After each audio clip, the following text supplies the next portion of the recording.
Hello! Magandang araw mga katubs. Sa araw na ito, meron tayong site sa Baliwag at ang ginawa natin ay tripod mentoring.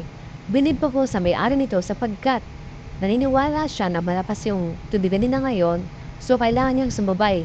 Kailangan niyang palakasin ang production para mapabilis at walang idle time ang mga tao natin. Dapat ganun. Hanggat malakas ang negosyo, sabayan natin. Hindi yung natatakot ka na gagastos ka na naman, maglalabas ka na naman ng pera, so hindi mo i-upgrade yung makina mo.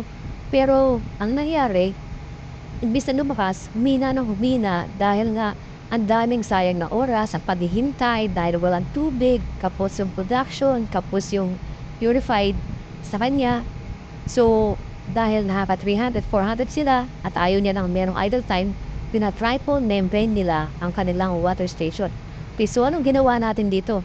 Ang ginawa natin, kinalas natin yung nagtagtay tayo ng isang membrane plus yung from horizontal, ginawa natin siyang vertical, and then yung row pump dahil mayroon marami ng leak, pinalta natin at ginawa natin 1.5 horsepower na booster pump. So afterwards, pinatiyo natin at pagkapatiyo natin, tinry natin yung system. So with triple membrane, ang nangyari, nagkaroon siya ng 4.5 gallon per minute na production and then 4 gallons na reject at 110 PSI lang yon. Okay? So, okay na yon. Naka-reach tayo ng 4.5. Ang kailangan na lang, aalagaan natin ng maintenance para hindi mabilis na pagbaba ng membrane. Plus, chinek natin yung contactor niya, yung isang contact, may sira. So, nilipat natin yung contact, ginawa natin yung contactor. And then, yung dalawang pilot lamps niya, hindi na umiilaw. So, pinalta natin yung pilot lamps plus yung selector switch. Kaya pala, kahit anuan mo ay magon dahil sira na yung contact ng selector switch. So, ginawa po natin yon.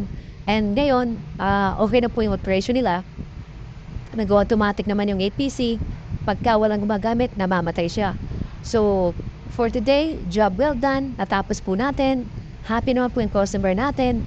And gaya ng sinasabi ko, kapag customer natin, inaalaga natin. So, kung magkakaproblema man, kung kailangan nila ng advice, kung kailangan nila ng opinion, pwede silang tumawag sa akin. Dahil doon sa tiwala na binigay nila sa amin, kailangan namin gantihan ng pag-aalaga naman. Okay? So, ganun po ang Enriquez Water Equipment Enterprise. Ako po si Richard Enriquez from Enriquez Water Equipment Enterprise of Torde, Bulacan. At kung meron kayong water station na gusto ninyo ng payo, kung paano niyo i-upgrade, paano niyo palalakasin, paano niyo pagkaganda yung sistema, pwede niyo po kaming tawagan, pwede niyo po kaming i-message, baka po makatulong kami sa inyo.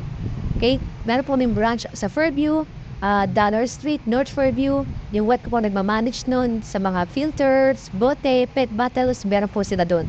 Maraming salamat po.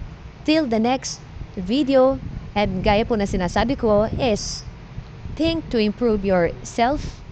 Think to improve your life. God bless.